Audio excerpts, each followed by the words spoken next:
Nathan Hoffer had built the perfect fortress around his heart, until the day an angel disguised as a housekeeper walked through his door.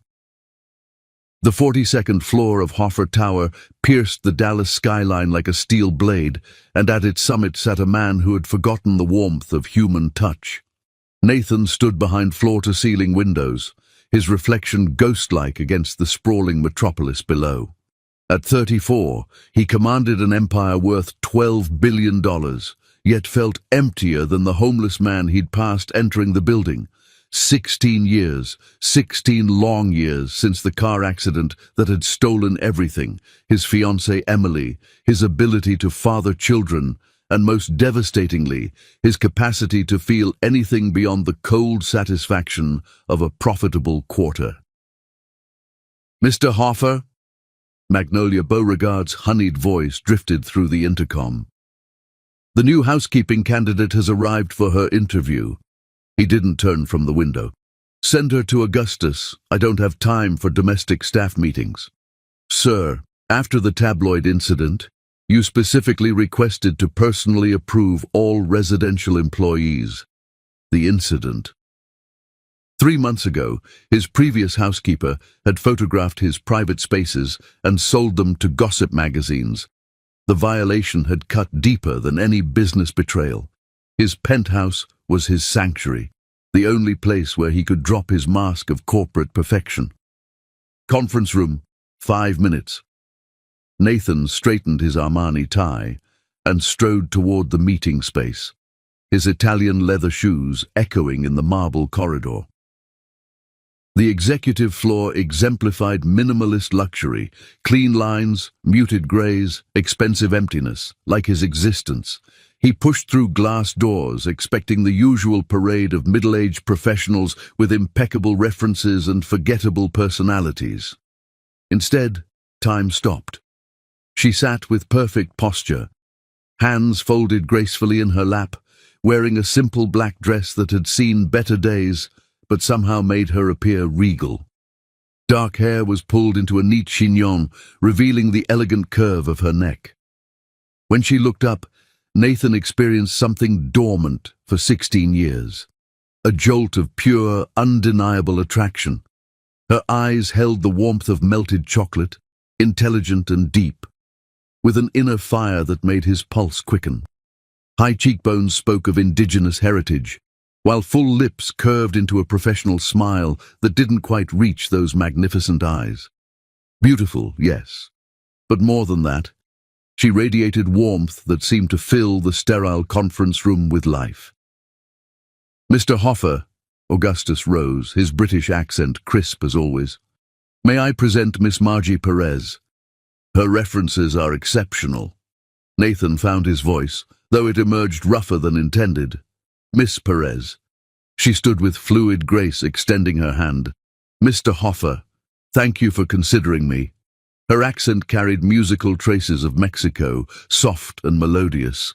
When their hands touched, electricity shot up his arm. Her palm was soft yet calloused from honest work, her grip firm and confident. She met his gaze directly, unflinching, and Nathan realized with startling clarity that she wasn't intimidated.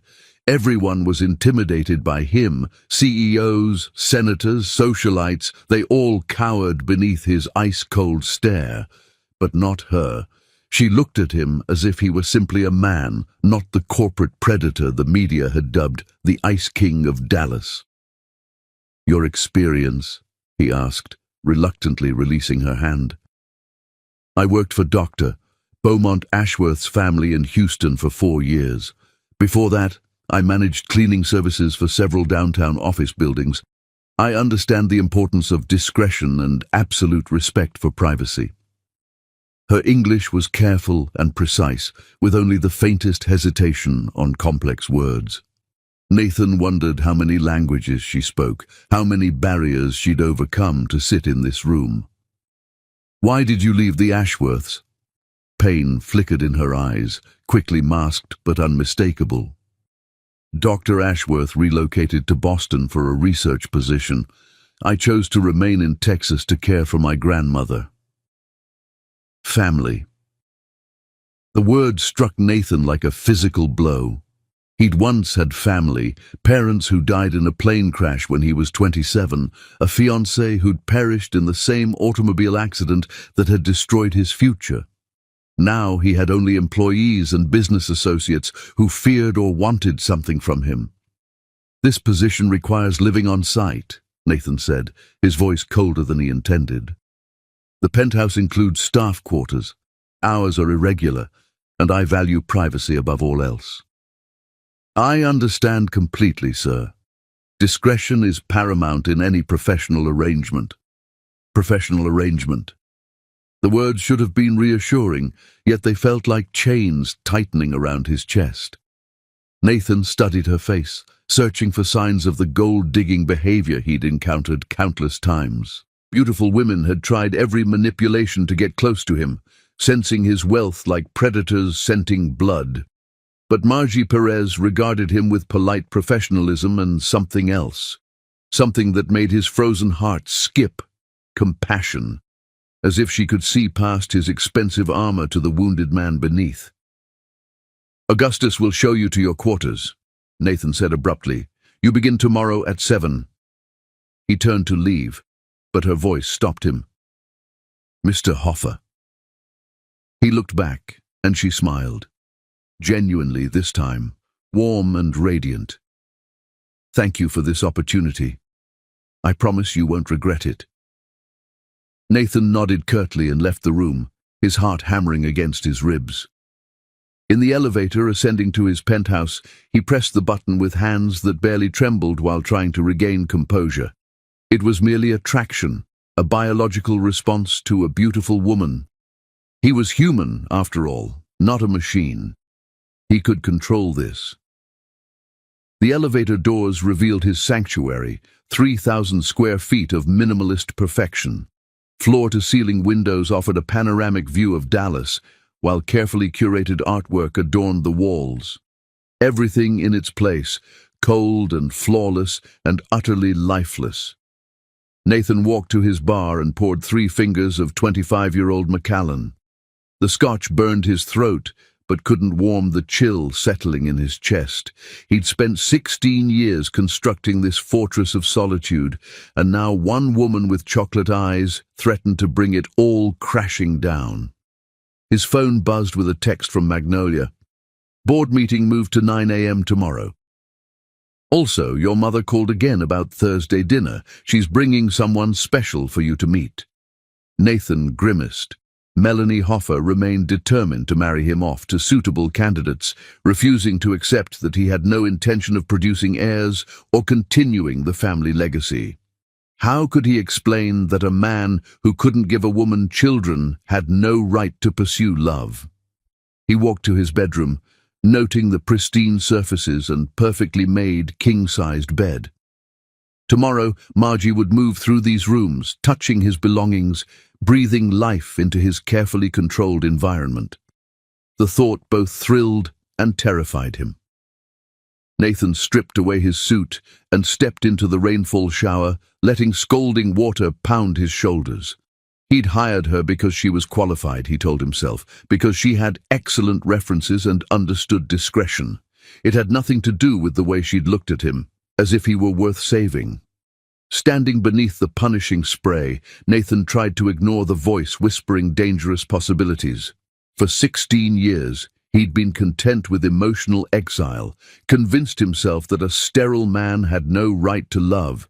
But as he closed his eyes, all he could see was Margie Perez's radiant smile and the warmth in her chocolate eyes. For the first time in 16 years, the ice around his heart showed its first hairline crack. Tomorrow, she would enter his world. And Nathan Hoffer, the man who controlled everything, suddenly felt like he was about to lose control of the one thing that mattered most, his carefully guarded heart. He'd built the perfect fortress around his emotions, but perhaps he'd finally met the woman who held the key to tearing down every wall he'd constructed. Chapter 2. Breaking Through Steel Walls. Angels, Margie had learned, sometimes came disguised as devils, and the devil in the penthouse was calling out in his sleep. The raw, anguished sound tore through the pre-dawn silence of the 42nd floor like a wounded animal caught in a trap. Margie dropped her cleaning supplies and hurried toward the source, pulse racing as Nathan's tortured voice echoed through the hallway. "Emily, no, don't leave me!" She found him in his bedroom, thrashing against silk sheets soaked with perspiration. His face, so coldly controlled during daylight hours, was twisted with grief and terror. His powerful frame shook as he battled demons only he could see. "Mr. Hoffer," she whispered, approaching cautiously, "please, wake up. The car, I can't reach her. Emily, please." Margie's heart shattered witnessing such raw pain. She'd worked for wealthy families before, but she'd never encountered anguish this devastating. Without hesitation, she sat on the bed's edge and gently touched his shoulder. "You're safe," she murmured in Spanish, then English. "You're safe now. Wake up, por favor." His eyes flew open, wild and disoriented. For a moment, he stared without recognition, chest heaving. Then, awareness crashed over him like a wave, and he jerked away from her touch. "What are you doing here?" His voice was hoarse, broken. "I heard you crying out. I was worried." Nathan sat up, running, shaking hands through his dark hair. In moonlight streaming through the windows, he appeared younger, vulnerable. Expensive pajamas and silk sheets couldn't hide the fact that he was simply a man haunted by his past. "You shouldn't be here," he said, though no anger colored his voice, only exhaustion. "Do they come often?" The nightmares. He looked at her then, really looked. She wore simple cotton pajamas, pink fabric that had seen better days, and her hair fell in waves around her shoulders. No judgment lived in her eyes, only compassion. Every night, he admitted, the words seeming to surprise him. "For 16 years. Emily," Margie said softly. "She was important to you." His face went rigid. "You don't know anything about it." "I know pain," she replied simply.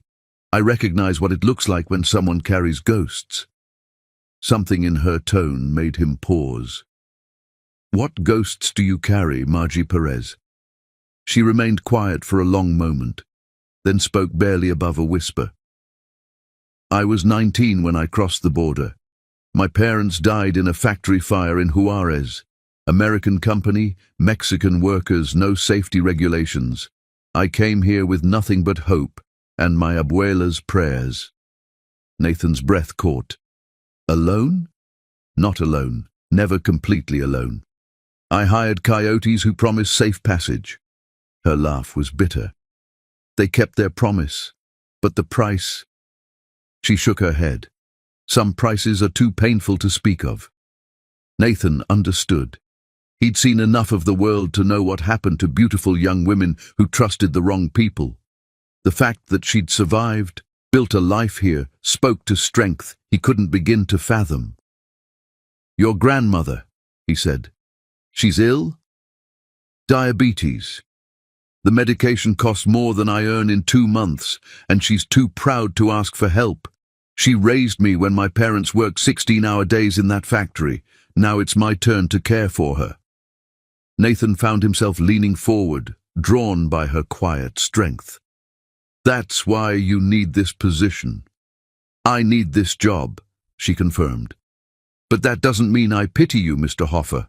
Rich or poor, we all carry our pain." "Emily was my fiancée," Nathan heard himself say. "We were driving to meet her parents for dinner. A drunk driver ran a red light at 60 miles per hour. Margie's eyes filled with tears. "I'm so sorry.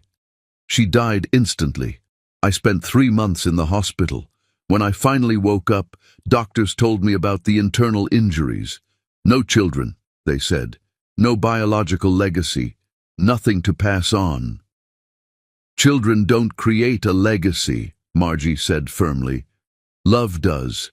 The way you treat people, the kindness you show. That's what endures." Nathan laughed bitterly. "Kindness? I'm not kind, Margie. I'm cold, calculating, ruthless. Ask anyone in Dallas. I'm asking you, she said, meeting his gaze. Why did you give Augustus employment when he was 62 and no one else would hire him? Nathan started. Why did you anonymously pay for your driver's son's cancer treatment? Magnolia talks too much. Why did you personally fund the scholarship program at Dallas Community College? Nathan was quiet for a long moment. Because I could afford it. Because you're kind, Margie corrected. You hide it behind walls and expensive suits, but it's there. I see it. No one had ever seen kindness in him before. They saw power, money, success. But this woman, this beautiful, damaged woman, looked at him and saw something worth saving. I should go, she said, standing. Let you rest. Stay, Nathan said, the word escaping before he could stop it. Please, the nightmares return when I'm alone. Margie hesitated, then settled into the chair beside his bed. Tell me about her. About Emily. His throat tightened. She was a teacher, 3rd grade. She loved children more than anything in the world, said she wanted a house full of them. He laughed brokenly. She would have been an incredible mother. She would have loved you for who you are, not what you could give her. How do you know? Because I see what she saw. A man who's been hiding his light for 16 years. They sat in comfortable silence, and Nathan experienced something he hadn't felt since the accident. Peace. His penthouse had always been a fortress, but with Margie present, it felt like a sanctuary. Tell me about your grandmother, he said. Margie's face softened. Abuela Rosa. She's 83 and still believes she can take care of herself. Makes the best tamales in Dallas, though she won't admit the recipe came from her mother-in-law. She taught me that home isn't a place. It's wherever love lives. Does she know about your job? She knows I work for a very important man who pays well. She doesn't know about the penthouse or the tower. She'd worry that I'm reaching too high, that I'll fall and break both our hearts. Are you? Reaching too high? Margie looked at him, and Nathan saw a flicker of something dangerous in her eyes. I don't know yet. The words hung between them, loaded with possibility and risk. Nathan felt his carefully constructed walls beginning to crumble, and for the first time in 16 years, he wasn't certain he wanted to rebuild them. I should teach you business English, he said suddenly. Your grammar is nearly perfect, but your pronunciation needs refinement. If you're going to work in corporate America, you need to sound like you belong here. You'd do that for me? I'd do many things for you, Margie Perez, Nathan said, the admission surprising them both. She smiled, and Nathan felt his pulse quicken. Then perhaps you could teach me about business as well. I've always been fascinated by how empires are built. Most empires are built on the bones of the conquered, Nathan said darkly. But some are built on hope, Margie countered, on the belief that tomorrow can be better than today. Nathan had forgotten about hope. He'd buried it in the same grave as his dreams of love and family. But looking at Margie, he felt a tiny spark of possibility flicker to life in his chest. Why aren't you afraid of me? He asked. Should I be? Everyone else is. Margie stood and walked to the window, gazing out at the city lights. I've been afraid before, Mr. Hoffer. Real fear, the kind that makes you want to die rather than face another day. You're not that kind of frightening. What kind am I? She turned back to him, and her smile was soft, understanding. You're the kind of frightening that comes from loving too much and losing it all, the kind that builds walls to prevent being hurt again. Nathan's breath caught. You see too much. I see a man who's been alone for 16 years and forgotten how to let people in. But I also see a man who's worth the effort it would take to remember. The words hit Nathan like a physical blow. He stood and walked to where she waited by the window, stopping just close enough to catch her scent. something warm and feminine and utterly intoxicating. "You're playing with fire, Margie." "I've been burned before," she said quietly. "I survived. I don't want to hurt you." "Then don't." Nathan reached out and touched her cheek, his thumb tracing the line of her cheekbone. Her skin was soft as silk, warm as sunshine. "I don't know how to do this anymore. How to feel." "You're feeling now," she whispered. "I can see it in your eyes." Something snapped in Nathan's chest. He pulled her against him, his lips finding hers in a kiss that was desperate, hungry. 16 years of loneliness poured into the joining of their mouths. She kissed him back with equal fervor, her hands fisting in his hair as if afraid he might disappear. When they finally broke apart, both were breathing hard. Nathan rested his forehead against hers, pulse hammering against his ribs. "This is insane," he breathed. "Sigh," she agreed. "Completely insane. I'm your employer. You're also the first man in 5 years who's looked at me like I'm more than just a convenient target." Nathan pulled back to study her face. "What do you mean?" "Nothing," she said quickly. "I should go, let you rest." But Nathan caught her hand. "Tell me." "It's not important. It is to me." Margie sighed. "Men see what they want to see. Rich men think money can buy anything. Poor men think I should be grateful for their attention. But you look at me like I'm worth knowing." "You are worth knowing," Nathan said fiercely. "You're worth everything." The words surprised him with their intensity. He'd spent 16 years believing he had nothing to offer a woman, that his inability to give her children made him less than a man. But Margie looked at him like he was enough, exactly as he was. "I should go," she said again, but she didn't move. "Yes," Nathan agreed, "you should." Neither of them moved. They stood there in the moonlight, her hand in his, both balanced on the edge of something that could either save them or destroy them completely. Finally, Margie stepped back. "Good night, Mr. Hoffer." "Nathan," he corrected. "When we're alone, call me Nathan." "Good night, Nathan." She walked to the door, then paused. "The nightmares. They might not come back tonight." "Why not?" "Because for the first time in 16 years, you're not alone." After she left, Nathan stood by the window until dawn, watching the city wake up below. For the first time since the accident, he felt something other than emptiness. It was dangerous, this feeling. It could destroy everything he'd built, everything he'd become.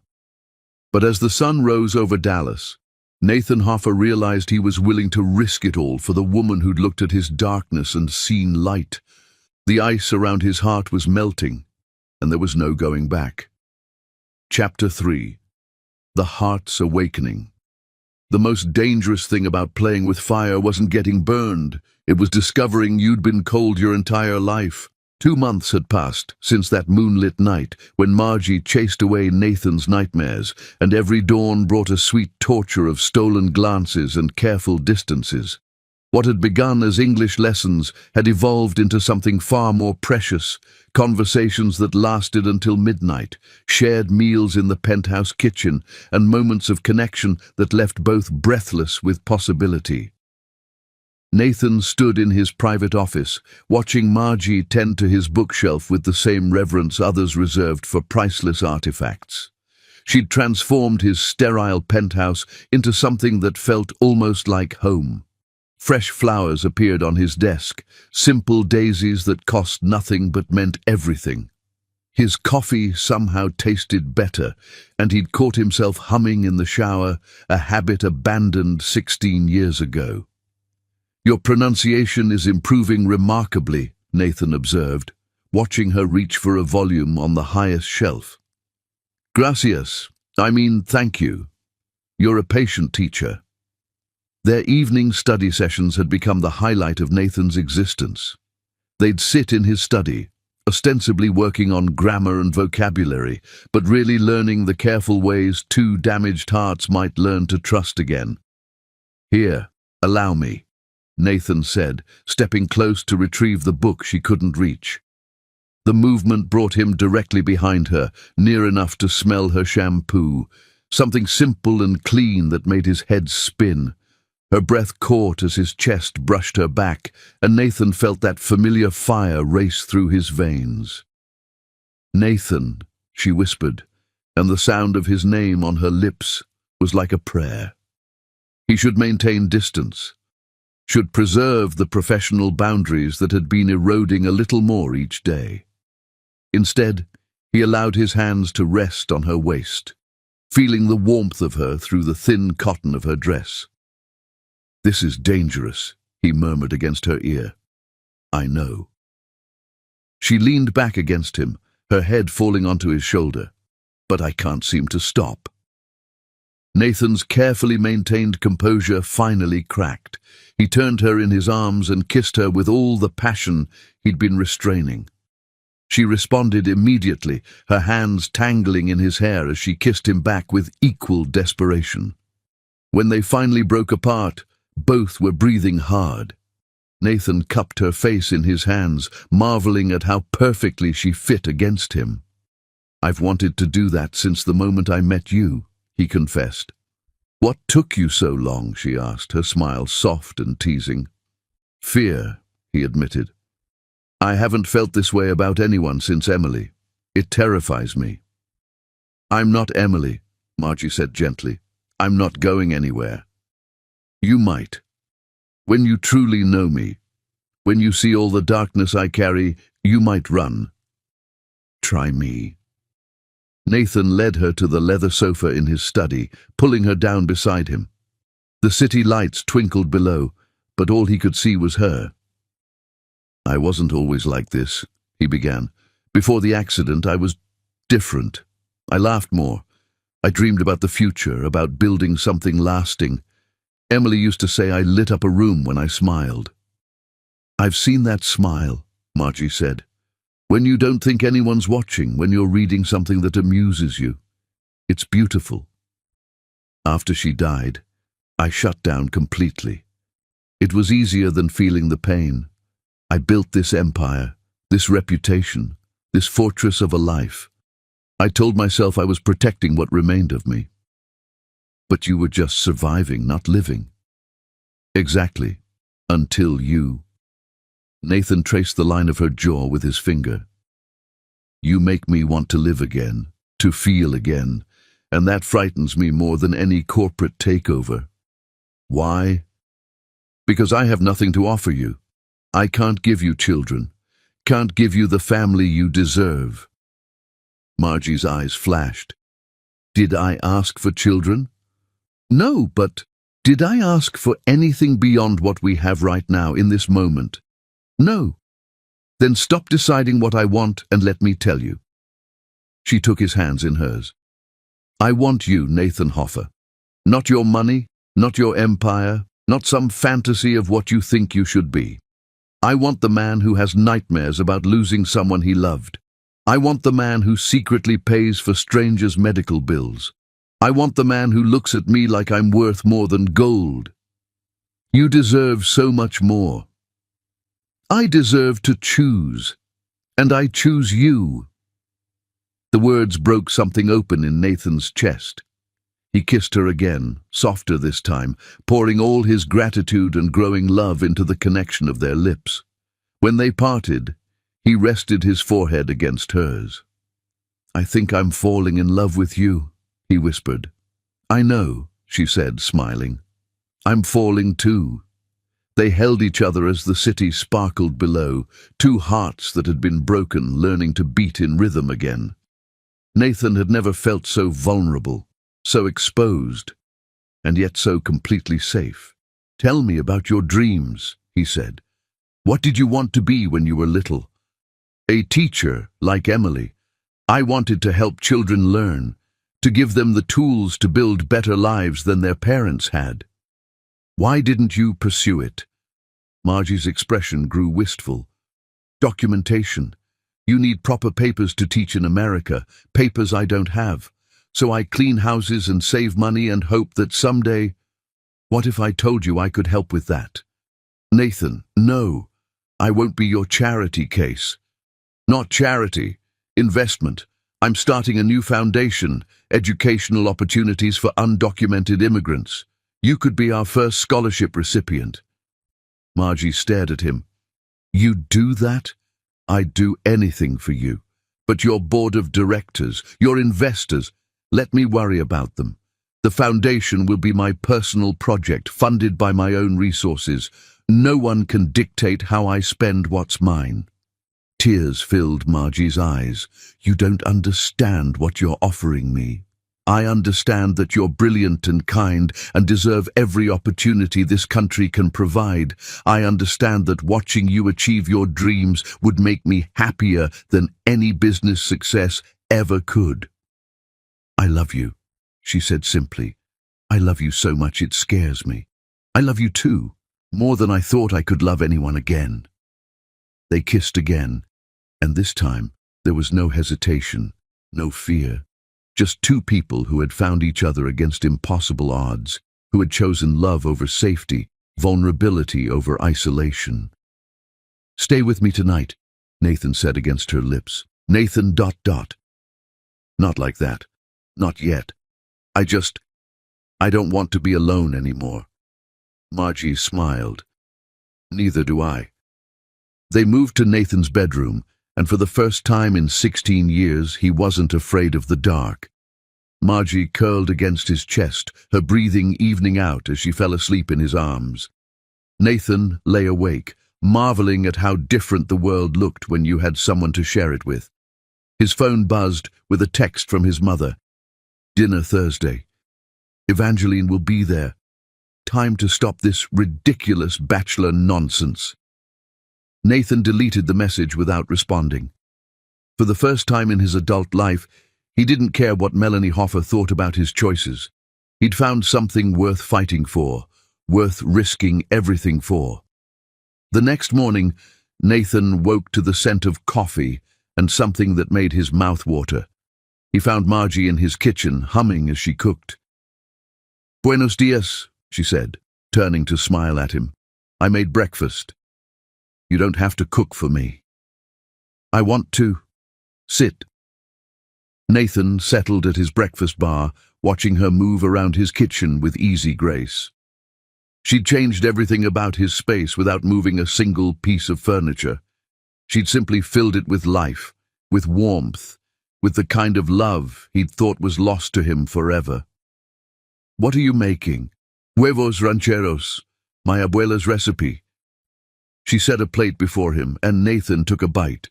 The flavors exploded on his tongue, spicy, rich, complex. It was the best thing he'd ever tasted. This is incredible. Wait until you try her tamales. I'd like to meet her, Nathan said, the words surprising him. Your grandmother. Margie's hands stilled. She's very protective of me. As she should be. I'd like her permission to court you properly. Court me? Margie laughed. We're not in the 19th century, Nathan. Maybe not. But I want to do this right. I want to meet your family to show them that my intentions are honorable. Your intentions? Nathan set down his fork and looked at her seriously. I want to build a life with you, Margie. Whatever that looks like, wherever it leads us. I want to wake up next to you every morning and fall asleep, holding you every night. I want to be worthy of the love you're offering me. Margie's eyes filled with tears. Nathan... I know we've only known each other for 2 months. I know this might seem fast, but I've never been more certain of anything in my life. What are you asking me? I'm asking if you'll let me love you, really love you. I'm asking if you'll take a chance on a man who's spent 16 years learning how to build walls and is just now remembering how to tear them down. Yes, she whispered. Yes, yes, I'll let you love me. Yes, you can meet my abuela. Yes, to all of it. Nathan stood and pulled her into his arms, spinning her around as she laughed. When he set her down, they were both grinning like fools. "I should probably ask your grandmother's permission first," Nathan said. "She'll like you. She has a soft spot for broken things that can be mended." "I'm not broken anymore," Nathan said, cupping her face. "You fixed me." "We fixed each other." As they stood in his kitchen, surrounded by the scent of spices and the sound of laughter, Nathan felt something he hadn't experienced in 16 years. Hope, not just for today or tomorrow, but for a future filled with the kind of love he'd thought was lost to him forever. The ice around his heart had melted completely, and in its place burned a fire that would warm him for the rest of his life. He'd found his home in Margie's arms, and he was never letting go. Outside, Dallas was waking up to another day, but inside the penthouse, two hearts beat as one, and the future looked brighter than either of them had dared to dream. Chapter 4. Love's Sweet Surrender. Some surrenders weren't defeats, they were the most beautiful victories imaginable. 2 weeks had passed since Nathan's declaration of love, and now he stood outside a weathered apartment building in East Dallas, his pulse hammering as he prepared for the most important interview of his life. In his arms he carried flowers, not the ostentatious arrangements money could buy, but simple sunflowers that reminded him of Margie's smile. "She's going to love you," Margie assured him, squeezing his hand. "Just be yourself." "Myself is a man who spent 16 years forgetting how to be human," Nathan said, adjusting his deliberately casual attire. He'd traded his usual Armani for simple khakis and a button-down shirt, wanting to meet Rosa Perez as a man, not a bank account. "You're more human than you realize," Margie laughed, gesturing to the flowers. "And you brought exactly the right thing." They climbed 3 flights of stairs to a narrow hallway that smelled of cooking spices and decades of love. Margie knocked on a door marked 3B, and Nathan's heart hammered as footsteps approached. The door opened to reveal a petite woman with silver hair and eyes exactly like Margie's. Rosa Perez stood barely 5 feet tall, but her presence filled the doorway as she studied Nathan with the intensity of a general evaluating a potential ally or threat. "Abuela," Margie said, switching to Spanish, "this is Nathan." "So," Rosa said in accented but clear English, "you are the man who has captured my nieta's heart." Nathan stepped forward, offering the sunflowers. "Mrs. Perez, it's an honor to meet you. Margie speaks of you constantly." Rosa accepted the flowers with a slight nod, her dark eyes never leaving his face. "You may call me Abuela Rosa. Come, we eat. A man cannot be properly judged on an empty stomach."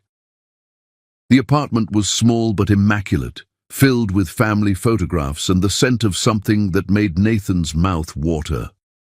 Rosa led them to a tiny kitchen where a feast was laid out on a table that had clearly seen decades of family meals. "Sit," Rosa commanded, and Nathan obeyed immediately. He'd negotiated billion-dollar deals and faced down corporate sharks, but this 83-year-old woman intimidated him more than any boardroom. Rosa served him a plate piled high with tamales, rice, and beans. The first bite transported Nathan to another world, rich, complex flavors that spoke of generations of love and tradition passed down through careful hands. "This is extraordinary," he said, meaning every word. "My mother's recipe," Rosa said, watching him eat with shrewd eyes. "Margie tells me you are teaching her English." "She's teaching me much more than I'm teaching her," Nathan replied. "Your granddaughter is remarkable, Abuela Rosa. She's intelligent, kind, strong." "She is also vulnerable," Rosa interrupted, her voice gaining an edge. "She has been hurt before by men who promised her the world and delivered only pain." Nathan set down his fork, meeting the older woman's gaze directly. "I would never hurt her. All men say this. Few mean it. I mean it." Nathan's voice was steady, certain. "I love her. I want to marry her with your blessing." Rosa's eyebrows rose. You ask permission. In this modern world, young people do what they please. Some things shouldn't change, Nathan said. Respect for family, for tradition, these matter. Margie matters. Her happiness matters more to me than anything else in the world. For the first time, Rosa's stern expression softened slightly. Tell me about your family, Nathan Hoffer. My parents died when I was 27. I was engaged once, but she died in a car accident 16 years ago. I have no one except Margie now. No brothers, sisters, cousins? No, ma'am. Rosa nodded thoughtfully. And children? Do you want children? Nathan's throat tightened. This was the moment of truth. I can't have children, Abuela Rosa. The accident that killed my fiancé, it damaged me internally. I'll never be able to give Margie biological children. And this troubles you? It devastates me, Nathan admitted, but Margie says she chooses me anyway. I just pray she won't regret that choice. Rosa studied him for a long moment, then turned to Margie. Mija, go to the store. We need milk for dessert. Abuela, we have milk. Go, Rosa said firmly. I wish to speak with your young man alone. Margie kissed Nathan's cheek and whispered, She likes you. Trust me. After Margie left, Rosa poured Nathan coffee in a cup that had probably been old when she was young. They sat in silence for several minutes before she spoke. My husband could not give me children, she said quietly. 3 miscarriages broke both our hearts, but we had 47 years of love, and we raised Margie when her parents worked themselves to death trying to provide. Nathan's chest tightened. I'm sorry for your losses. Love is not about what you can give, Rosa continued. It is about what you choose to share. My Margie has been alone too long, carrying too much weight on her shoulders. She needs someone to help bear the load. I want to be that someone. She told me about your nightmares, about how she sits with you in the darkness. Nathan nodded, unable to speak. A woman does not do this for a man unless her heart is completely his. But hearts can be broken, Nathan Hoffer. If you break hers, I will find you, and my arthritis will not stop me from making you suffer. Despite everything, Nathan smiled. I believe you would. Do you know why she came to America? She said her parents died in a factory fire. Rosa's face darkened. The fire was started by faulty wiring that the American company knew was dangerous. They chose profit over safety. 16 people died, including Margie's parents. She came here seeking justice, not just opportunity. Nathan felt ice form in his stomach. What happened to the company? Nothing. No justice for poor Mexican workers. The company paid bribes, filed papers, disappeared into another corporation. Margie learned that money and power protect those who have them and destroy those who don't. That's why she was reluctant to trust me. See, but she does trust you. She sees something in you that gives her hope. Do not make her regret that faith. Never, Nathan said fiercely. I would die before I hurt her. Death is easy, Rosa said. Living with honor is hard. Are you prepared to live with honor? Yes, ma'am. Rosa nodded and stood. Then you have my blessing. But know this, you are not just marrying Margie. You are joining our family. We take care of each other no matter what. I understand. Do you? When people whisper about your Mexican wife, will you defend her honor? When the world tries to make her feel small, will you help her stand tall? When times are hard, will you remember that love is a choice you make every day? Nathan stood as well, towering over the tiny woman but feeling humbled by her strength. I will spend every day of my life proving that I'm worthy of her love and your trust. Bueno. Rosa smiled for the first time. Now, help me with dessert. We make flan together. For the next hour, Nathan learned to make flan under Rosa's watchful eye. His hands, so sure in boardrooms, fumbled with the delicate custard. But Rosa patiently corrected his technique with the same care she'd once used to teach Margie. "Cooking is like love," she said, as they waited for the dessert to set. "It requires patience, attention, and faith that the result will be worth the effort." When Margie returned, she found them laughing over Nathan's lopsided attempt at caramel. The sight of her two favorite people bonding made her heart soar. "He is acceptable," Rosa announced. "His flan needs work, but his heart is in the right place." "I told you she'd love you," Margie whispered to Nathan. "She terrifies me," Nathan admitted, "in the best possible way." That evening, as they walked through downtown Dallas, Nathan felt a lightness he hadn't experienced in years. Receiving Rosa's blessing had meant more to him than any business success ever could.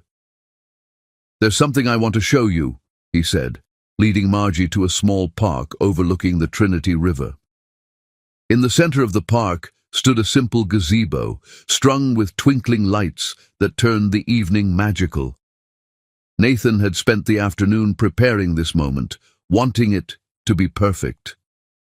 "Nathan," Margie breathed, her eyes wide with wonder. He dropped to one knee, taking her hands in his. "Margie Perez, you saved my life without even trying. You brought light into my darkness, hope into my despair, love into my empty heart. I want to spend the rest of my life earning the gift of your love." He opened a small velvet box to reveal not a massive diamond, but a simple antique band with 3 small stones, a diamond flanked by 2 emeralds. "This was my grandmother's ring," Nathan said, his voice thick with emotion. "The diamond represents our love. The emeralds represent the families we're joining, yours and what's left of mine. Will you marry me?"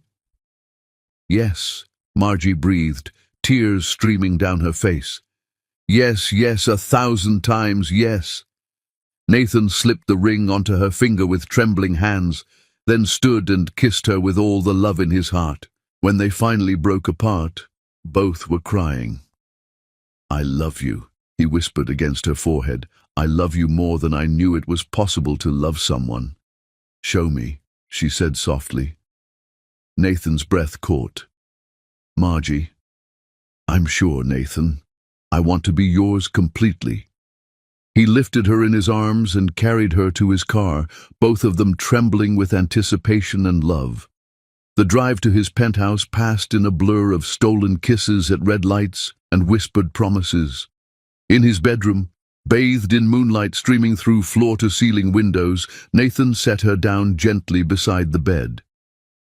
"Are you certain?" he asked, cupping her face in his hands. "I've never been more certain of anything." Nathan kissed her then, pouring 16 years of loneliness and longing into the connection of their lips. She responded with equal passion, her hands working at the buttons of his shirt as he traced the curve of her spine with reverent fingers. When they came together, it was with a tenderness that took Nathan's breath away. This wasn't just physical need, it was 2 souls recognizing their other half, 2 hearts beating in perfect rhythm. "I love you," Nathan whispered as he moved within her, each word a promise, a prayer, a vow. "Te amo," she replied, her voice breaking with emotion, "forever and always." Afterward, they lay entwined, Nathan's arms wrapped protectively around Margie as she traced patterns on his chest. "No regrets?" he asked softly. "Only that we waited so long," she said, smiling up at him. "I wanted to do everything right, to be worthy of you." "You've always been worthy, Nathan. You just needed to believe it." "I believe it now. With you, I believe in everything." As dawn broke over Dallas, Nathan held the woman he loved and marveled at how completely his life had changed. 3 months ago, he'd been a man frozen in time, trapped by his past and convinced he had no future worth living. Now, He had everything: love, hope, and the promise of a lifetime spent with the woman who'd taught him that some miracles came disguised as Mexican housekeepers with hearts big enough to heal the world. He was no longer Nathan Hoffer, the cold billionaire. He was simply a man in love, and that was more than enough. Chapter 5: Paradise Found. Heaven, Nathan discovered, wasn't a place in the clouds. It was waking up next to the woman you loved every morning for 6 perfect months. The morning sun painted golden stripes across their silk sheets as Nathan watched his fiancée sleep, her engagement ring catching the light. In 4 months, she'd be his wife, and he still couldn't quite believe his fortune. "I can feel you staring," Margie murmured, eyes still closed but smiling. "Can't help it. You're beautiful when you sleep." "I'm beautiful when I'm awake too," she said, opening one eye playfully. "Even more so." Nathan kissed her forehead. "Especially when you're fishing for compliments." Margie laughed and rolled over to face him. "What time is it?" "Early, but I have good news." His eyes sparkled with excitement. "Dr. Beaumont called yesterday. Your grandmother's new treatment plan is working perfectly, and your green card application was approved." Tears filled Margie's eyes. "Both? Nathan, you didn't have to." "Yes, I did. She's going to be my grandmother too, and you're going to be my wife. Family takes care of family." She'd transformed his sterile penthouse into something that felt like home. Fresh flowers appeared on his desk. His coffee tasted better, and he'd caught himself humming in the shower, a habit abandoned 16 years ago. "Speaking of family," Nathan said, reaching for his phone. "My mother texted. She wants to have lunch today." Margie's smile faded. Melanie Hoffer had been waging a subtle war against their relationship for months, growing more sophisticated in her attacks. Instead of direct confrontation, she'd been planting seeds of doubt about cultural differences and questioning Margie's motives. "Maybe I should talk to her," Margie suggested. "Absolutely not. You don't deserve her poison." An hour later, Nathan strode into his office to find his mother pacing behind his desk like a caged lioness. Melanie Hoffer was striking in her Chanel suit and perfect chignon, radiating the confidence of someone accustomed to getting her way. "Nathan," she said without preamble, "this engagement has created complications." "Good morning to you too, Mother, and careful, you're talking about the woman I love." "I'm talking about a situation that's spiraling out of control. Do you know what the board members are saying? What society is whispering? I don't care what people say. Well, I do. The Hoffer name means something in this city." Melanie's voice turned softer, more dangerous. "I understand the appeal. She's exotic, grateful. But this isn't love. It's fantasy." Nathan's hands clenched. "You have no idea what you're talking about. I know you're about to throw away everything our family built for a woman who can't even give you an heir." The words hit like a physical blow. "How do you know about that?" "I have my sources. You need children to continue the Hoffer legacy, Nathan. Real children. Any children I have will be adopted regardless of who I marry. I'm sterile, Mother. Have been for 16 years. Melanie went pale. "Then marry someone from our circle. Evangeline Pemberton would be perfect."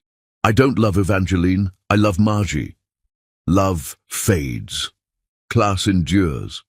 Nathan stood, his voice deadly quiet. "I'm marrying Margie Perez in 4 months. You can attend graciously or stay away, but you will never disrespect her again. If you continue this campaign against her, you'll be cut off from my life completely. I've been alone before. I can be alone again." Melanie's eyes filled with tears. "I'm your mother. I'm trying to protect you." "You're trying to control me. There's a difference." Nathan opened the door. "When you're ready to treat my fiancé with respect, you're welcome in my life. Until then, stay away."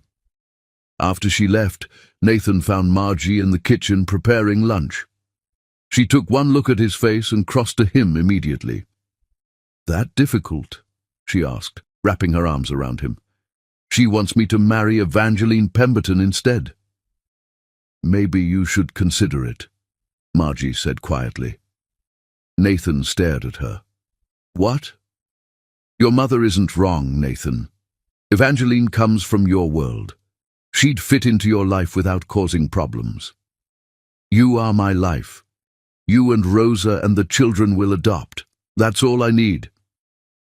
"I don't want to cause a permanent rift." "You're not causing anything. She's choosing to make this difficult."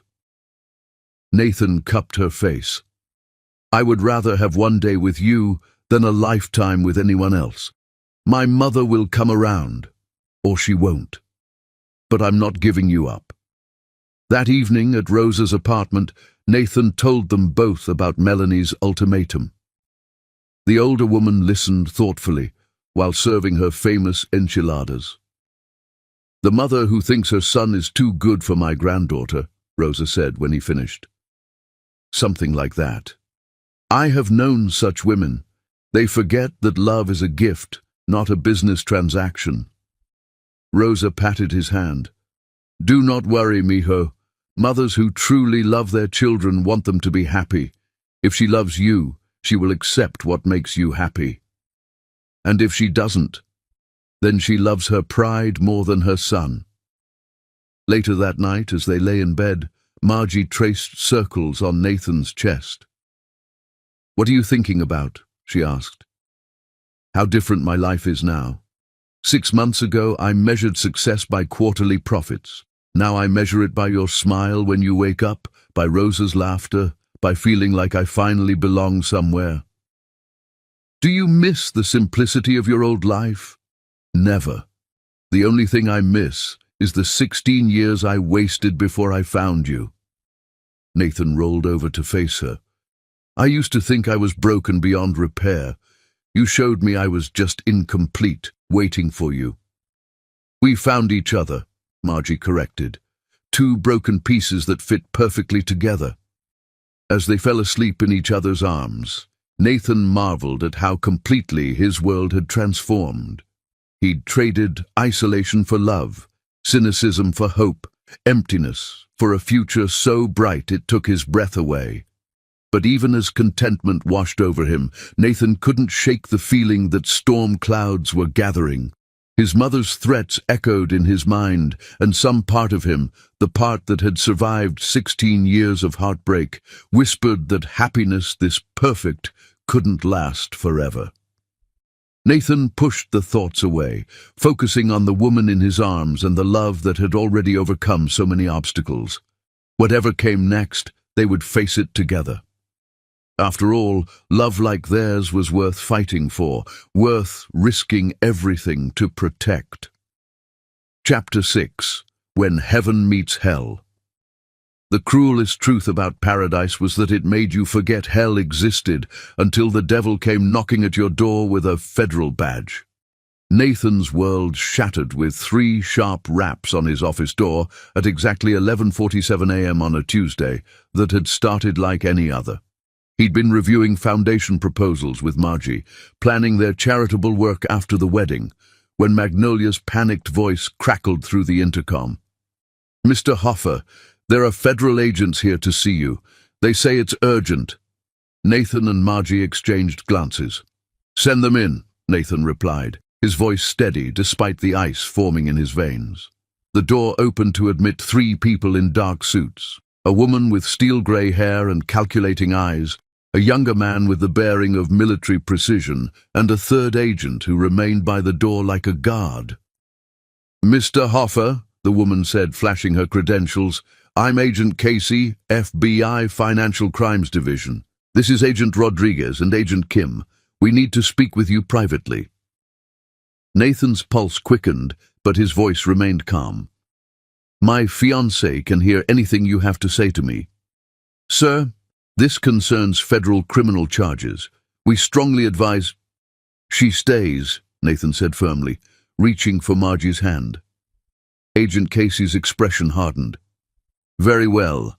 Mr. Hoffer, We have substantial evidence that you've been involved in a complex money laundering operation spanning the past 5 years, wire fraud, tax evasion, and violations of the Bank Secrecy Act. The words hit Nathan like physical blows. That's impossible. Every transaction through Hoffer Industries is documented and legal. Perhaps you'd like to explain these offshore accounts in the Cayman Islands. Agent Casey slid a folder across his desk. Accounts that received over $78 million from your company with no corresponding business activities or tax declarations. Nathan opened the folder with steady hands, his blood turning to ice as he saw bank statements, wire transfers, and signatures that looked exactly like his own. The documentation was meticulous, professional, and utterly damning. "I've never seen these accounts before in my life," Nathan said. "The signatures say otherwise, as does your former business partner, Jameson Holloway." Nathan's head snapped up. "Jace, what does he have to do with this?" "Mr. Holloway approached us 6 weeks ago with evidence of the illegal activities. He's been granted immunity in exchange for his full cooperation and testimony." The room tilted around Nathan. Jameson Holloway had been his closest friend and business partner for 8 years, until their partnership dissolved 5 years ago in a bitter dispute over company direction. Nathan had bought out Jace's shares and thought they'd parted ways permanently. "Agent Casey," Margie spoke up, her voice shaking but determined. "There has to be some mistake. Nathan would never—" "Miss Perez, I'd advise you to consider your own legal position carefully. As Mr. Hoffer's fiancé and someone with access to his personal affairs, you could be considered a co-conspirator." Nathan's blood turned to fire. "Leave her out of this. She has nothing to do with my business operations." "That remains to be determined. We have evidence suggesting significant lifestyle changes coinciding with the alleged criminal activity. Expensive gifts, legal fees for immigration services, medical treatments for family members. Those are legitimate personal expenses," Nathan said through gritted teeth, "funded by illegally obtained money, according to our investigation." Agent Rodriguez stepped forward with another folder. "Mr. Hoffer, we have recordings of phone conversations where you discuss moving money through shell corporations, voice-authenticated computer records showing you accessing these accounts from your personal devices, and testimony from your former partner detailing your methods." Nathan's mind raced through the implications. If the FBI had this level of evidence, his empire was finished. Everything he'd built, every employee who depended on him, every investor who trusted him, all of it would crumble. "What exactly are you accusing me of?" Nathan asked. "Conspiracy to commit money laundering, wire fraud, tax evasion, and violation of the Bank Secrecy Act. We estimate the total amount involved at over $200 million spanning 5 years. $200 million. The number hit Nathan like a sledgehammer. That kind of money meant decades in federal prison, not years. It meant losing everything, including Margie. "I want to speak with my attorney," Nathan said. "Of course. But understand, Mr. Hoffer, the federal prosecutor will be filing charges within 72 hours unless we reach a cooperation agreement." "What kind of cooperation?" Agent Casey exchanged glances with her partners. "Full financial disclosure, testimony against your co-conspirators, forfeiture of assets used in the criminal enterprise, and a guilty plea to reduced charges. And if I refuse, life in federal prison, complete asset forfeiture, and investigations into everyone connected to you, including your fiancé's immigration status, which could be revoked if she's found to have benefited from criminal proceeds." Nathan's world went white with rage. "You leave her out of this." "That depends entirely on your level of cooperation, Mr. Hoffer." After the FBI left, Nathan sat in stunned silence, staring at the folders of evidence. Every signature looked perfect, every document bore authentic letterheads, every transaction appeared legitimate on the surface. Whoever had framed him had done it with surgical precision. "Nathan," Margie said softly, "this is impossible. You would never—" "I know," he said, his voice hollow. "But look at this evidence. It's perfect. Too perfect." His phone buzzed with a text from an unknown number. "Adolphus Hotel Bar, 1 hour. Come alone if you want answers. J. Jameson," his oldest friend and apparently his betrayer. The Adolphus Hotel's bar was dimly lit and nearly empty at 3 in the afternoon. Nathan found Jameson Holloway sitting in a corner booth, looking like he'd aged a decade in the 5 years since their partnership ended. His once confident demeanor had been replaced by something that looked disturbingly like guilt. "Hello, Nathan," Jace said without looking up from his drink. "You son of a bitch." Nathan slid into the opposite seat, his voice deadly quiet. 20 years of friendship and you destroy me for what? Money? It's not about money. Then what? Revenge because I bought you out? Jealousy because the company succeeded after you left? Jace finally looked up, and Nathan was shocked to see tears in his eyes. "It's about my daughter." Nathan's anger faltered. "What daughter? You don't have children." "Emma. She's 7 years old now. Acute lymphoblastic leukemia, diagnosed 3 years ago. The treatments, they cost $3 million, and insurance won't cover the experimental protocols that could save her life." The world shifted around Nathan. "Jace, why didn't you tell me? I could have helped. I tried. I called your office dozens of times over the past year. Your assistant said you were too busy with personal matters, that you'd get back to me. You never did." Nathan's heart sank. The past year he'd been completely consumed with winning Margie's love, with planning their future together. He'd delegated most business calls to focus on what mattered most to him. He'd never known his oldest friend was desperate for help. "Who came to you?" Nathan asked. "Who offered you the money for Emma's treatment?" "Senator William Pemberton. He said you'd become a liability to important people, that your association with certain elements was damaging business relationships." "Pemberton!" Nathan's voice was bitter. "Evangeline's father." He knew about transactions I'd never heard of, Nathan. Had documents, recordings, forgeries, all of it. I've never seen those accounts before in my life. Jace's face went white. "But he had proof. Voice recordings of you authorizing transfers, computer logs showing access from your devices, voice synthesis technology, and hacked systems. It's not that hard anymore, especially if you have the resources of a U.S. senator and access to my recorded phone calls from years of business dealings." "Oh God," Jace buried his face in his hands. "What have I done? You've destroyed both our lives for a man who wants to force me into marrying his daughter. I can fix this. I'll recant my testimony, tell them I lied. Too late. They have your signed statements, your immunity agreement. The FBI doesn't care about the truth anymore. They care about conviction statistics and closing cases." Nathan's phone rang. Margie's name appeared on the screen. "Nathan!" Her voice was frantic. "I'm at the penthouse. There are FBI agents here with a search warrant. They're taking everything, computers, files, financial records. Where's Rosa?" "Safe at her apartment. But Nathan, they asked about me, about my immigration status, about gifts you've given me. I'm scared. Listen to me carefully. Call David Morrison. He's my attorney.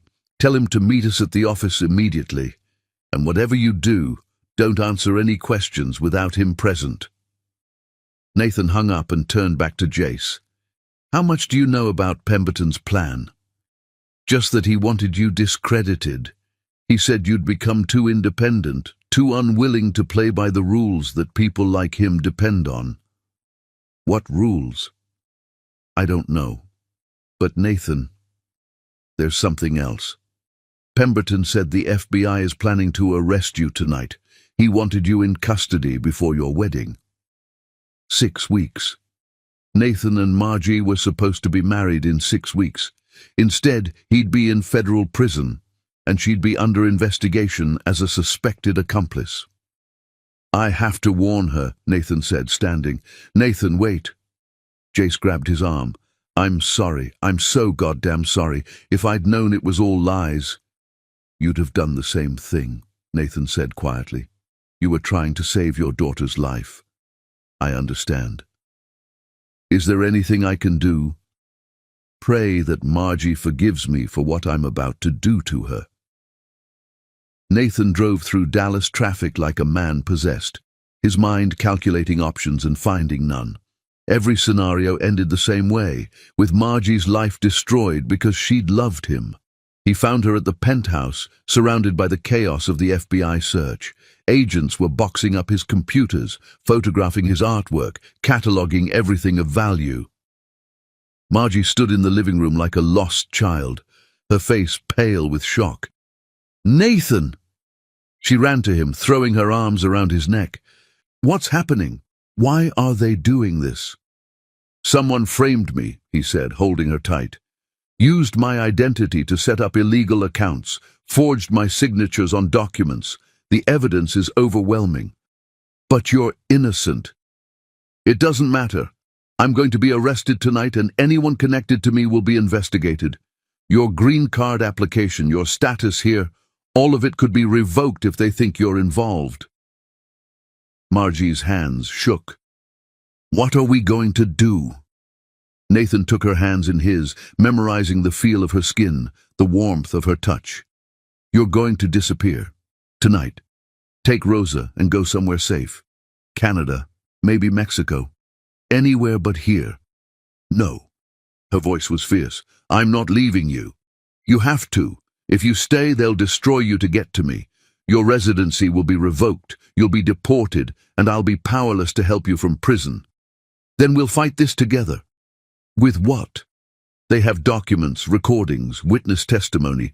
Even if I could prove my innocence, it would take years and cost millions. I don't have years, Margie. I have hours." Tears streamed down her face. "This isn't happening. This can't be happening." Nathan pulled her into his arms, breathing in her scent one last time. "I love you more than my own life. That's why I have to let you go." "Nathan, please!" "Listen to me." His voice was urgent, desperate. "There's a safety deposit box at First National Bank, box number 847. The key is in my desk drawer. Inside there's cash, bearer bonds, everything you'll need to start over. Take it and run." "I won't leave you." "You will, because staying means destroying both our lives instead of just mine. I can survive prison if I know you're safe. I can't survive knowing I destroyed the woman I love." Nathan's phone buzzed with a text from David Morrison. "FBI moving up timeline. Arrest warrant signed. You have 90 minutes. "I have to surrender myself," Nathan said, kissing her forehead. "David Morrison will know how to reach me, but promise me you'll run." "Nathan." "Promise me." "I promise," she whispered, breaking his heart with 2 words. Nathan kissed her one last time, pouring all his love and regret into the connection of their lips. When they parted, both were crying. "I'll find a way back to you," he promised. "Somehow, someday, I'll find a way." "I'll wait for you," she said, "however long it takes." Nathan walked away without looking back, knowing that if he saw her face again, he'd never have the strength to save her from the hell that was about to consume his life. As he drove toward his attorney's office to arrange his surrender, Nathan Hoffer realized that losing everything meant nothing compared to losing the woman who'd taught him how to love. Paradise had been swept away in a single afternoon, and he was drowning in a hell of someone else's making, but he'd saved her. Whatever happened to him, Margie would survive, and someday she'd find happiness with someone who could give her the life she deserved. It was the only victory left to him, and it would have to be enough. Chapter 7. The Ultimate Sacrifice. The man who had everything discovered that losing it all was the only way to find out what truly mattered. The Dallas County Detention Center smelled of disinfectant and despair, but Nathan Hoffer had stopped noticing 4 weeks ago. He sat on the narrow cot in his cell, staring at a letter from David Morrison that had arrived that morning. The words blurred together as he read them for the third time. Government willing to negotiate. Full asset forfeiture in exchange for reduced sentence. You'd serve 8 years instead of life without parole. 8 years. In 8 years, Margie would be 36. She'd have built a new life somewhere safe, maybe found someone else to love. The thought felt like a knife twisting in his chest. But it was better than life in prison with no hope of ever seeing her again. "Hoffer! Visitor!" The guard's voice echoed off the concrete walls. Nathan looked up, surprised. His visitor log had been depressingly short. David Morrison twice weekly, his mother once, a strained, tearful encounter, and nobody else. The corporate sharks who'd once fought for his attention had vanished the moment his mugshot hit the evening news. In the visiting room, Nathan's breath caught. Magnolia Beauregard sat at a metal table, her usually perfect appearance disheveled. Her eyes were red-rimmed, and her hands shook as she clutched a manila envelope. "Maggie," Nathan said, settling across from her, "you shouldn't be here. Association with me could destroy your career." "I don't care about my career," she said fiercely. "I care about proving your innocence." "The evidence is overwhelming. Even David thinks I should take the plea deal." "The evidence is fabricated."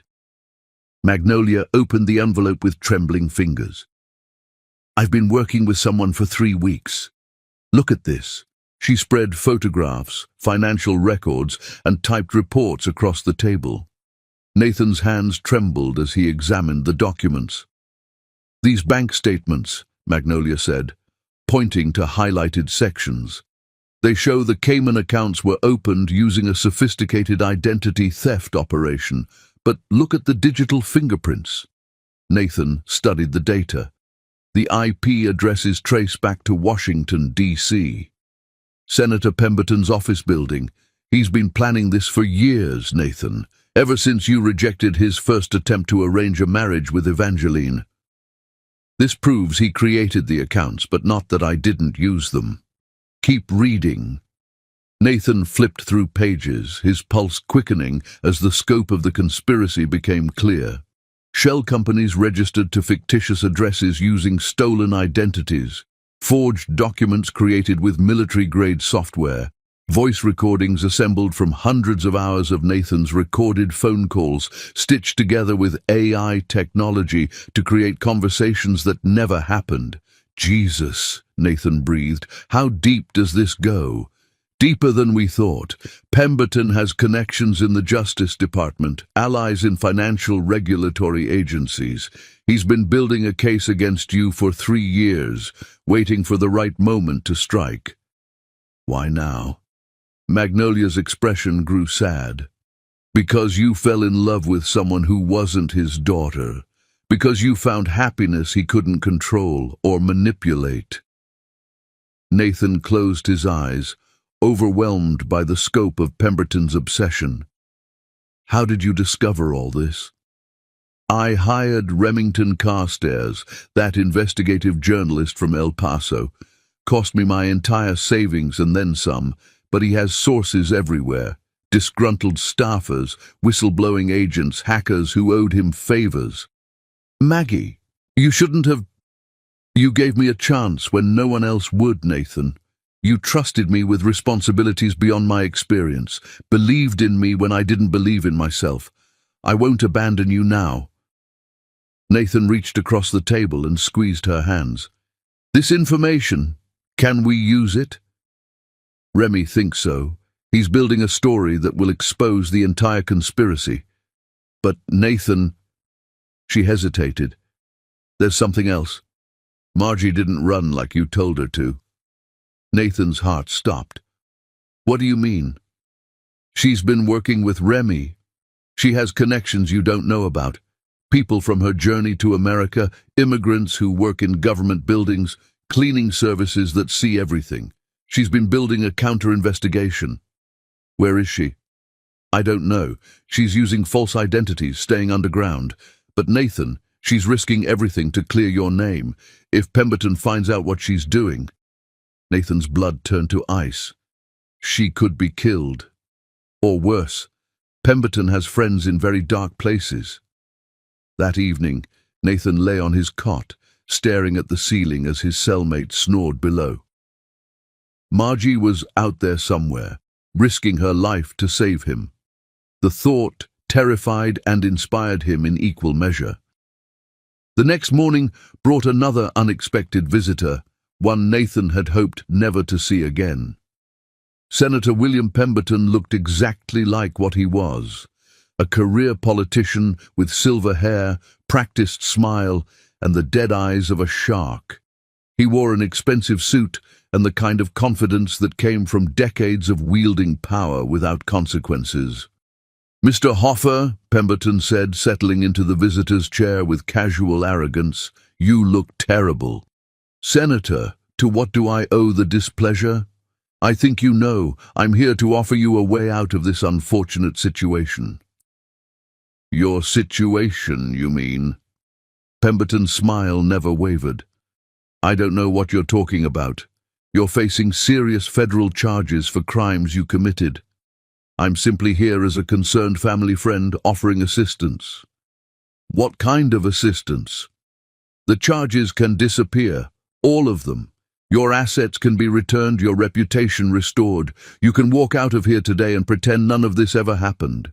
In exchange for marriage to my daughter, a proper marriage to a woman of breeding and class, someone who understands the responsibilities that come with wealth and position." Nathan laughed bitterly. "You destroyed my life to force me into an arranged marriage. I saved your life. That Mexican woman would have bled you dry eventually. This way, you get a wife who can actually contribute to your empire instead of diminishing it." Nathan's hands clenched into fists. "Don't ever speak about Margie that way again.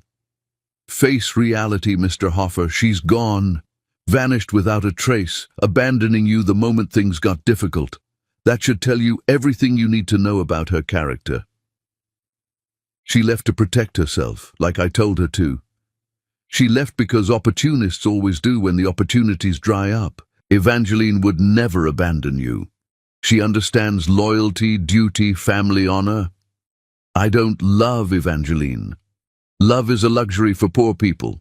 Rich people marry for strategic reasons, to build dynasties, to secure futures, to maintain social order." Nathan studied the older man's face, seeing the cold calculation behind the practiced charm. "You really believe that, don't you? That love is just a weakness to be exploited?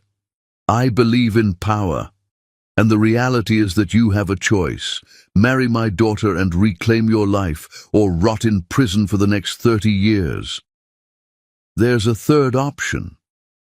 Oh, I expose your conspiracy, your corruption, your abuse of power.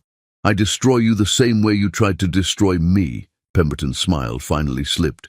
"You have no proof." "Actually, I do. Did you really think I built a $12 billion empire without learning how to investigate my enemies? You're bluffing. Am I? Your IP addresses on the offshore accounts? Your shell companies, your forged documents, voice synthesis technology purchased through one of your campaign donors' front companies. Should I continue?" Pemberton's face had gone pale. "Even if you could prove conspiracy, you'd never get a fair trial. I have friends." "You had friends, past tense. Corruption scandals tend to make politicians very lonely very quickly." Nathan leaned forward, his voice deadly quiet. "Here's my counteroffer, Senator. You're going to call the Justice Department this afternoon and confess your crimes. You're going to provide evidence exonerating me completely, and you're going to resign your Senate seat in disgrace. Or what? Or I spend every penny I have left destroying you. I'll hire the best investigators, the most vicious lawyers, the most relentless journalists. I'll make your life a living hell until you're bankrupt, imprisoned, and forgotten. You'd lose everything. I've already lost everything that matters. The only question is whether I take you down with me."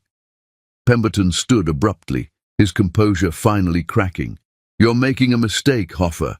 I have resources you can't imagine. So did I until you stole them. The difference is, I have something you'll never understand." "What's that?" "Love. Real love from a woman who would die for me. That makes me more dangerous than any amount of money or political connections." After Pemberton left, Nathan sat alone in the visiting room, feeling something he hadn't experienced in weeks. Hope. Not hope for himself. He'd accepted that his old life was over. But hope that justice might still exist, that love might still triumph over corruption. 2 days later, David Morrison arrived with news that changed everything. "It's over," David said, his voice filled with amazement. Pemberton's entire conspiracy just collapsed. Nathan felt the world shift beneath him. What happened? Someone leaked his entire operation to every major news outlet simultaneously. The Washington Post, CNN, the New York Times, they all received identical packages containing every document, every recording, every piece of evidence proving your innocence. Who leaked it? David smiled grimly. The packages were sent anonymously, but the investigative work has Remington Carstairs' fingerprints all over it. Pemberton's phones were wiretapped, his offices bugged, his computer systems hacked. Someone built a case so airtight that he had no choice but to confess. "Margie," Nathan whispered. "She didn't just run, Nathan. She spent 4 weeks infiltrating Pemberton's operation, gathering evidence, building an unbreakable case. She had help. Other immigrants working in government buildings, people Pemberton never noticed because he didn't see them as human beings." Nathan's vision blurred with tears. "Where is she?" "Safe. That's all I can tell you right now. But Nathan, she saved you. She saved all of us." "What about Jameson?" "His testimony about Pemberton's coercion is what sealed the case. He's been granted full immunity and relocated with his daughter for their protection." As Nathan walked out of the Dallas County Detention Center 6 hours later, he felt like a man emerging from a tomb. The sun was too bright, the air too sweet, the world too beautiful after weeks of concrete and steel. His empire was gone, liquidated to pay legal fees and investigations. His penthouse was seized, his assets frozen. He had nothing but the clothes on his back and a burning need to find the woman who'd sacrificed everything to save him. But as he stood on the courthouse steps, breathing free air for the first time in weeks, Nathan Hoffer realized something profound. He wasn't the same man who'd been arrested. That man had measured his worth by stock prices and profit margins.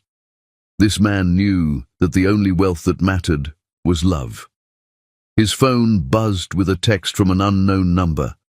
"White Rock Lake. The old oak tree where we had our first picnic. Come alone." Nathan's heart soared. She was here. She was safe. And she was waiting for him. The ultimate sacrifice hadn't been losing his empire. It had been learning that some things were worth more than money, more valuable than power, more precious than pride. Nathan Hoffer was finally ready to be the man Margie Perez deserved, and this time, nothing would ever separate them again. Chapter 8. Rising from Ashes. Sometimes you had to lose everything to discover that love was the only thing worth finding. Nathan's hands trembled as he drove toward White Rock Lake, his heart hammering after 4 weeks in federal detention. The text had been simple. White Rock Lake, the old oak tree, come alone. She stood with her back to him under their favorite tree, wearing simple jeans and a white blouse, her dark hair loose around her shoulders. She was thinner, shadows beneath her eyes, speaking of sleepless nights and constant fear. But she was alive, safe, and here. "Margie," he said softly. She turned, and her smile was like sunrise after the longest night. Then she was running toward him, and Nathan caught her in his arms, both crying and laughing as they held each other. "You found me," she sobbed against his neck. "I'll always find you," he whispered. "Always. I'm sorry I broke my promise. I couldn't run while you were in prison for crimes you didn't commit. You magnificent, stubborn woman. Do you know how terrified I was that Pemberton would find you? I was careful. I had help. People who've been invisible so long that powerful men forget they exist." She pulled back to meet his eyes. "Cleaning crews, maintenance workers, security guards who've been watching and listening for years." They settled beneath the oak tree where they'd first talked about their dreams. Nathan couldn't stop touching her, her hand, her face, needing constant confirmation she was real. "Tell me everything," he said. "I went to Rosa, told her what was happening. She connected me with her network, other immigrants who've been hurt by corruption. We applied for cleaning jobs in Pemberton's building, spent weeks photographing documents, planting recording devices." Nathan felt humbled by her courage. If he'd caught you, he never looked twice. Men like Pemberton don't see people like me as threats. Her eyes hardened. "We found everything. Financial records showing years of influence peddling. Evidence that your case was just one of many. Recordings of him bragging about framing you. The voice synthesis, the forged documents. Remington Carstairs helped us hire forensic experts who traced every digital fingerprint back to Pemberton's operation, every fake recording, every planted document. We tracked it all." Nathan pulled her closer, overwhelmed by what she'd accomplished. "I lost everything. The company, the penthouse, the money, all gone." "I know," Margie said simply. "Do you mind?" Nathan considered seriously. 3 months ago, losing his empire would have destroyed him. Now, sitting with the woman he loved, he felt richer than ever. "No," he said, meaning it. "I don't mind at all." "Good, because I have plans for us." "What kind of plans?" Her eyes sparkled. "First, we're getting married. Next week. I've been planning our wedding for 4 weeks, and I'm not waiting any longer." Nathan laughed, overwhelmed by her determination. "And after? We rebuild, not an empire, something better, a foundation that helps people like us. I've already started the paperwork." "With what money?" "I kept some from your safety deposit box, just enough to get started. The rest went to the investigation." She took his hands. "We don't need millions to make a difference. We need passion and love." Nathan stared at this incredible woman who'd saved his life and was planning their future with the same courage she'd used to bring down a corrupt senator. "I love you more than I've ever loved anything," he said. "I love you too. And Nathan, these past weeks showed me I'm not the helpless girl you thought you were rescuing. I'm your equal partner in everything we build." "You always were," Nathan said, meaning it. "I just needed to see past my own arrogance."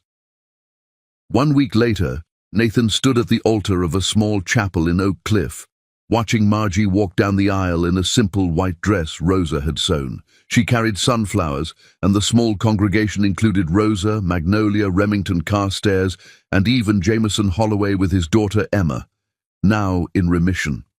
When Remington asked for their vows, Nathan's voice was thick with emotion. "Margie, you saved my life in every way a person can be saved. I promise to love you not for what you can give me, but for who you are, in poverty or wealth, in joy or sorrow, forever." Margie's eyes filled with tears. "Nathan, you taught me that love isn't about what we have, but who we choose to be together. I promise to stand beside you, to dream with you, to build something beautiful from whatever life gives us." Rosa wept openly as they exchanged rings, not expensive diamonds, but simple bands they'd chosen together. This wasn't the lavish society wedding Nathan could have once afforded, but it was perfect, real, theirs. As they kissed, the congregation erupted in cheers. Nathan had never felt richer. Their honeymoon was spent in Austin, making love and making plans. For the first time since his arrest, Nathan allowed himself to process what he'd lost and what he'd gained. The empire, the penthouse, the respect of Dallas society, all gone. But holding Margie as she slept, he felt a peace he'd never known as a billionaire. "Do you miss it?" Margie asked one evening as they watched the sunset. "The penthouse, the power?" "Not for a second," Nathan said. "That life was a prison. This is freedom." 6 months later, Nathan stood in their small office space in East Dallas, looking at the sign, "The Hoffa Perez Foundation, Justice for All." Margie worked beside him, helping families while finishing her teaching certification. The beginning had been harder than either expected. Long days with no pay, rejected cases, bureaucratic obstacles. But slowly, word spread through the immigrant community about the couple who'd fought corruption and won. Families began seeking their help. They'd helped 67 families, securing legal status, fighting corporate abuse, exposing corruption. Each victory felt more meaningful than any business deal Nathan had ever closed. It wasn't the empire he'd once commanded, but it was work that changed lives. "Mr. Hoffa," a young woman with a baby stood in the doorway. "I heard you help people like me." "We help people who need justice," Nathan said gently. "Come in." As he listened to another story of struggle, Nathan reflected on how his definition of success had changed. He measured victories now in families reunited, in justice served, in hope restored. That evening, walking home through their neighborhood, Nathan felt a peace he'd never known as a billionaire. "Happy?" Margie asked, squeezing his hand. "Completely," Nathan said. "For the first time in my life, completely happy." They'd risen from the ashes to build something infinitely more valuable, a love tested by fire and emerged stronger, a partnership based on shared values rather than wealth, a future built on hope. Nathan Hoffa had lost a fortune and found his soul. It was the best trade he'd ever made. Chapter 9. The Impossible Dream. Hope was the cruelest gift God could give, until it became the greatest miracle he could bestow. 3 years of marriage had taught Nathan Hoffa that happiness came in unexpected packages. As he watched his wife grade papers at their kitchen table in their modest Oak Cliff home, her brow furrowed in concentration, he marveled at how completely his world had transformed. Their 2-bedroom house wasn't much by his former standards, but it was filled with more love than his billion-dollar penthouse had ever known. "These kids are improving every day," Margie said, looking up from her stack of essays. She'd been teaching 3rd grade at Roosevelt Elementary for 18 months now, having finally completed her teaching certification while working at the foundation. Miguel wrote his first complete story about his family, and Sophia's reading comprehension has jumped 2 grade levels. "They're lucky to have you," Nathan said, setting a cup of coffee beside her papers. "You believe in them the way you believed in me when no one else would." "The way you believe in our families at the foundation," Margie corrected. "We're a good team, Mr. Hoffa." Nathan smiled at the understatement. The Hoffa Perez Foundation had grown beyond their wildest expectations, handling over 500 cases in 3 years. They'd reunited families separated by immigration enforcement, challenged corporate wage theft, and provided legal aid to those who couldn't afford justice. It wasn't the empire Nathan had once commanded, but it was work that mattered. "Speaking of the foundation," Nathan said, settling into the chair across from her, "Dr. Beaumont Coulter called today. He wants to meet with us next week about our case." Margie's hand stilled on her red pen. They'd been seeing Dr. Coulter for 14 months now, ever since they'd decided to seriously pursue having a family. The fertility specialist had been brutally honest from the beginning. Nathan's chances of fathering children were virtually non-existent, less than 1% given the extent of his internal injuries. "About the adoption referrals?" Margie asked hopefully. "I think so. He mentioned having some developments regarding our situation. They'd been on adoption waiting lists through 4 different agencies for over 2 years. The process was expensive, emotionally draining, and complicated by their unconventional circumstances. Nathan's criminal charges, though dismissed, still appeared in background checks. The agencies were cautious, requiring additional home studies and psychological evaluations. "I've been thinking," Margie said carefully. "Maybe we should consider fostering first. There are so many children who need temporary homes while their cases are decided." "Are you sure? Foster care can be heartbreaking when children have to return to unsafe situations. But what if we could provide safety and love for even a short time? What if we could make a difference in a child's life, even if we can't keep them forever?" Nathan reached across the table to take her hand. "If that's what you want, then that's what we'll do. You have enough love in your heart for a dozen children." "We have enough love," Margie corrected. "I've seen you with the kids at the community center, Nathan. You're going to be an amazing father." The word father still sent a thrill through Nathan's chest. At 37, he'd thought that dream was buried with Emily 17 years ago. Margie had resurrected so many parts of him he'd thought were lost forever. Their conversation was interrupted by Rosa's arrival. At 86, Margie's grandmother moved slower, but her spirit remained indomitable. She'd been living in the small apartment they'd built above their garage for 2 years now, close enough to help with daily life, but independent enough to maintain her dignity. "Mijo," Rosa said, kissing Nathan's cheek. "You look tired. Are you eating enough?" "He's been working 16-hour days again," Margie said, giving Nathan a pointed look.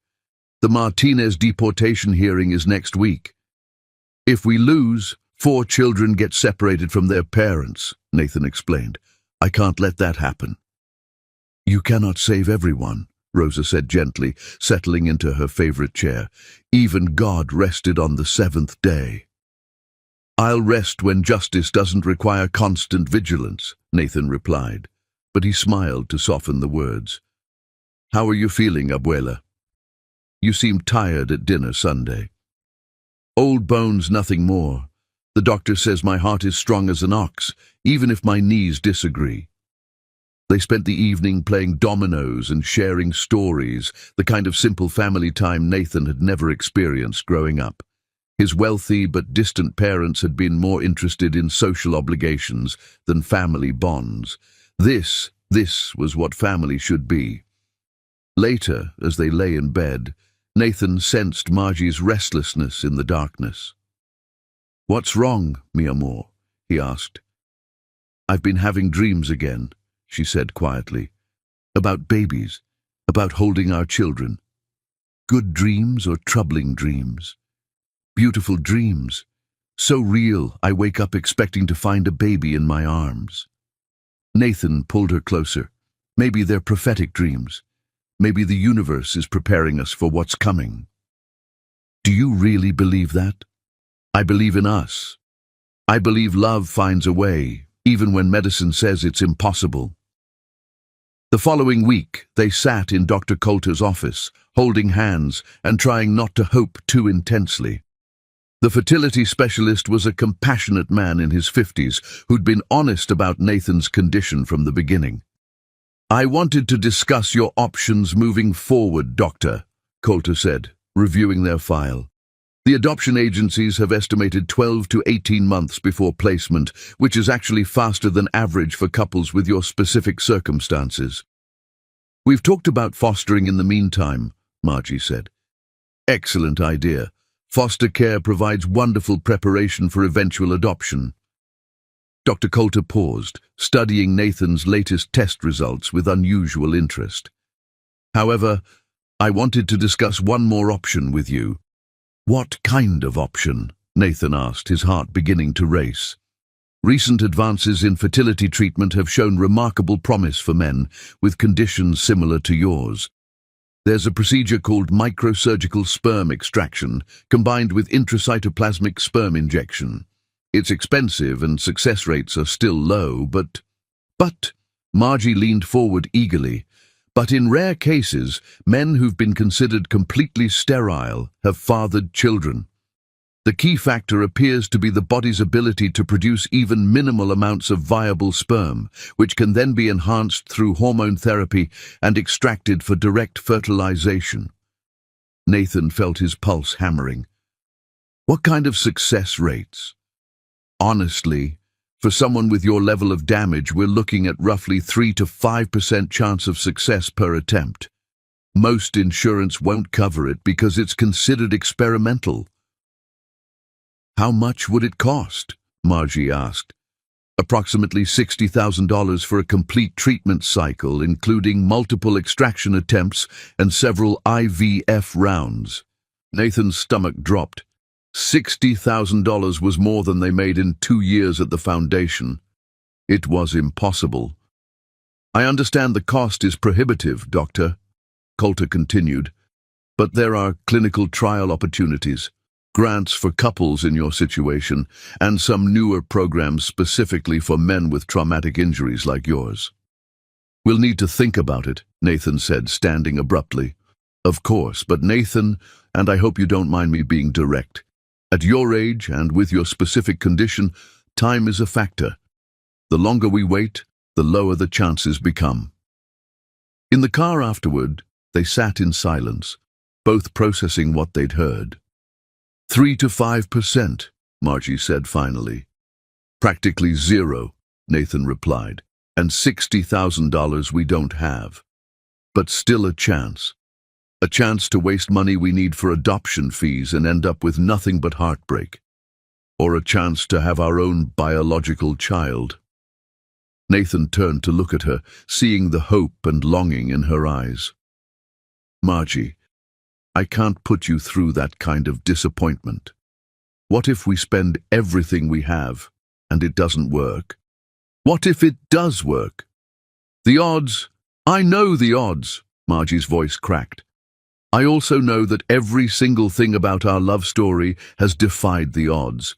We weren't supposed to find each other. You weren't supposed to fall in love with your housekeeper. I wasn't supposed to be able to save you from federal prison. We weren't supposed to be happy building a life from nothing. Nathan reached for her hand. This is different. This is medical science, not fairy tales. Love is science too. Hormones, chemistry, biological imperatives working in ways we don't fully understand. And our love has been creating miracles since the day we met. That night, Nathan lay awake staring at the ceiling while Margie slept restlessly beside him. $60,000 might as well have been 60 million. They barely had 6,000 in savings after 3 years of foundation work and modest living. But what if Margie was right? What if their love really could create one more miracle? The next morning brought a phone call that changed everything. Nathan's phone rang just as he was leaving for work, his mother's name appearing on the screen. He and Melanie had maintained an uneasy peace since his release from prison, their relationship slowly healing but still fragile. Nathan, Melanie's voice was different, softer, more uncertain than he'd heard in years. I need to see you. There's something important I should have told you long ago. Mother, I'm busy. It's about your father. About money he set aside specifically for your future children. Nathan stopped walking. What money? A trust fund. $5 million, established when you were 25. It was meant for medical expenses related to fertility treatments and child-rearing costs. I've been keeping it from you because I hoped you'd marry appropriately and use it for legitimate purposes. Nathan's world tilted. You've been sitting on $5 million while I've been struggling to afford the treatments that could give me children. I was protecting the family legacy. The family legacy ends with me either way, Mother. Remember, I'm sterile. But if these new treatments could work, if you could have children with that woman. Nathan closed his eyes, torn between fury and amazement. Her name is Margie. She's my wife. And if you want any chance of being part of your potential grandchildren's lives, you'll start showing her the respect she deserves. Nathan, I'm sorry. I was wrong about her. Wrong about everything. When I saw how you changed after the arrest, how much stronger and happier you became, I realized I'd been fighting the best thing that ever happened to you. That evening, Nathan sat Margie down and told her about the trust fund. Her reaction surprised him. "I don't want it," she said immediately. "What? Why?" "Because it comes with conditions. Your mother's approval, her involvement in our lives, her judgment of our choices. The money belongs to our children, Margie. Children we might be able to have now. At what cost? Your relationship with your mother has been poisoned for years by her controlling behavior. I won't let money poison ours." Nathan cupped her face in his hands. "What if I told you the money comes with no strings attached? What if my mother wants to earn forgiveness by helping us build the family we've dreamed of? Do you believe that? I believe people can change. I believe love can transform anyone, even Melanie Hoffer. And if the treatments don't work, then we use the rest of the money for adoptions, for fostering, for building the biggest, most loving family we can create. Either way, we win." Margie was quiet for a long moment, then smiled through her tears. 3 to 5% chance? 3 to 5% chance. When do we start? 4 months later, Nathan held Margie's hand as Dr. Coulter performed the first microsurgical procedure. The sperm extraction was complex, delicate, and emotionally exhausting, but they endured it together. "The encouraging news, Doctor," Coulter said afterward, "is that we found viable sperm, not many, but enough to attempt fertilization." "And the discouraging news?" Nathan asked. "This is still a long shot. Even with viable sperm, implantation rates are low, miscarriage rates are high, and there are no guarantees." "We understand," Margie said. "We're prepared for whatever happens." The next months were an emotional roller coaster of hope and heartbreak. The first implantation attempt failed completely. The second resulted in a chemical pregnancy that ended within days, leaving them both devastated. The third attempt never took hold at all. By the fourth procedure, Nathan was ready to surrender. "Maybe this is God's way of telling us to focus on adoption," he said as they drove home from another failed attempt. "Or maybe this is God's way of testing our faith," Margie replied. "One more try, Nathan. Please. I can't watch you go through this heartbreak again." "Then don't watch. Share it. Feel it with me. Let us be heartbroken together instead of you trying to protect me from pain." Nathan realized she was right. He'd been trying to shield her from disappointment instead of sharing the journey with her. Love wasn't protection. It was partnership. "One more try," he agreed. "Together." The fifth procedure felt different from the beginning. Dr. Coulter was more optimistic. Margie was calmer, and Nathan felt a peace he couldn't explain. As they left the clinic, Margie turned to him with tears in her eyes. "I feel different this time," she said. "I can't explain it, but I feel hopeful." "I love your hope," Nathan said, kissing her forehead, "even when it terrifies me." 2 weeks later, Margie woke up feeling nauseous. She dismissed it as stress until the nausea continued for 4 days straight. On a whim, she bought a pregnancy test on her way home from school. Nathan found her sitting on their bathroom floor 20 minutes later, staring at a plastic stick with tears streaming down her face. "Margie?" he asked, his heart in his throat. "It's positive," she whispered. "Nathan, it's positive." He sank to the floor beside her, taking the test with trembling hands. 2 pink lines, faint but unmistakable. "Are you sure?" he asked. "I'm sure. We did it, Nathan. Against all odds, we actually did it." Nathan pulled her into his arms, both of them crying and laughing and holding each other like they might disappear if they let go. "I love you," he whispered against her hair. "I love you. And our miracle baby. Just one baby? Margie asked, pulling back to meet his eyes with a mysterious smile. What do you mean? Remember my dreams? The ones about babies, plural. Nathan, I think our miracle came with a bonus. As they held each other on the bathroom floor of their little house, Nathan marveled at how completely his life had been transformed. 3 years ago, he'd been a broken man convinced he had nothing to offer. Now he was about to become a father, possibly to twins, with the woman who taught him that love really could conquer all. The impossible had become inevitable, and Nathan Hoffer finally understood that the greatest dreams were the ones that defied every odd to come true. Chapter 10. Love's Greatest Miracle. Some miracles whispered softly into the world, but this one announced itself with the lusty cries of two perfect souls who had defied every medical prediction to be born. Nathan's hands trembled as he held the ultrasound photo, tears blurring his vision as he stared at the two tiny heartbeats flickering on the screen. 8 months had passed since that magical morning when Margie had shown him the positive pregnancy test, and every day had been a gift he'd never dared to dream possible. Identical twins, Dr. Patricia Reyes, their maternal fetal medicine specialist, had confirmed at their 12-week appointment, her voice filled with wonder. Against every medical prediction, against all statistical probability, you're having identical twin boys. Now, at 38 weeks, Margie glowed with the radiance of a woman carrying miracles. She sat in their antique rocking chair, the same one Rosa had used to rock Margie as a baby, knitting tiny blue booties while humming a Spanish lullaby her grandmother had taught her. They're restless tonight, Margie said, placing both hands on her rounded belly as the babies kicked and rolled. I think they're eager to meet their papa. Nathan knelt beside the chair, pressing his ear to her stomach.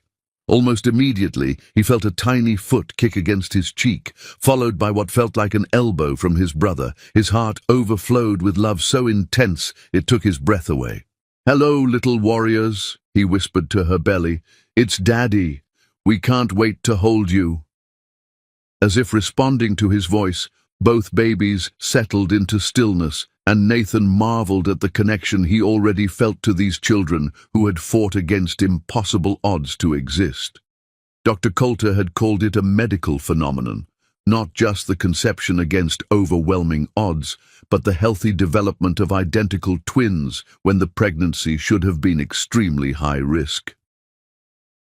"They know your voice," Margie said softly, running her fingers through Nathan's hair. "They've been listening to you read to them every night." "Have I told you today how grateful I am?" Nathan asked, looking up at his wife. "How amazed I am by what your body has accomplished." "Our bodies," Margie corrected. "Our love, our faith. We created this miracle together." The nursery door opened, and Rosa shuffled in carrying a cup of manzanilla tea. At 86, she moved carefully, but her excitement about becoming a great-grandmother had given her renewed energy. "How are my great-grandsons tonight?" Rosa asked, settling into the chair Nathan had positioned specifically for her visits. "Active," Margie said with a laugh. "I think they're ready to make their entrance." "Babies come when God calls them," Rosa said wisely. "These two have been fighting to exist since the moment they were conceived. They will choose their own perfect time." Nathan stood and walked to the window, looking out at the small garden where he'd built a swing set and sandbox in preparation for the boys' future. Their modest house felt almost too small for the joy it contained. Cribs, changing tables, and boxes of baby clothes donated by families from the foundation filled every available space. "We're going to need a bigger place soon," Nathan said, not for the first time. "We need to focus on bringing these babies safely into the world," Margie replied. "Everything else can wait." Nathan's phone buzzed with a text from Milani. "Standing by at the hospital with your father's old baby blankets. Ready whenever you are. So proud of you both." The reconciliation with his mother had been slow and sometimes painful, but genuine. Melanie had thrown herself into grandmother preparation with the same intensity she'd once applied to social climbing. She'd taken parenting classes, read every baby book available, and had even learned to knit from Rosa, a sight that still made Nathan shake his head in wonder. "Your mother texted again," Nathan told Margie. "She's more nervous than we are," Margie laughed. "Yesterday she called twice to make sure we had enough newborn diapers. She's trying to make up for lost time. She's trying to be the grandmother she wishes she'd been as a mother," Rosa observed. "People can change, mijo. Love changes everything." At 3:23 a.m., Nathan woke to Margie gripping his arm, her face tense with concentration. "Nathan," she whispered, "it's time." "Are you certain?" "Oh, I'm certain," she said through gritted teeth as another contraction hit. "These babies are definitely ready to meet the world." The drive to Presbyterian Hospital was a blur of excitement and terror. Nathan held Margie's hand while trying not to speed, his heart hammering as he realized that in just hours they would finally meet the children they'd dreamed of for so long. "I'm scared," Margie admitted as they pulled into the hospital parking lot. "Of the delivery? Of how much I already love them. How am I supposed to love them even more when I see their faces?" Nathan lifted her hand to his lips, kissing her wedding ring. "The same way I loved you more every day after I thought it was impossible to love you more than I already did." Dr. Reyes was waiting in the delivery room along with Dr. Coulter and a neonatal team standing by as a precaution. Nathan had insisted on the best medical team possible, using money from his father's trust to ensure every precaution was taken. "Ready to meet your miracles?" Dr. Reyes asked, as the contractions intensified. "We've been ready for 4 years, Nathan said, squeezing Margie's hand. The delivery was intense but mercifully brief. At 7:18 a.m., their first son entered the world with a cry that sounded like victory.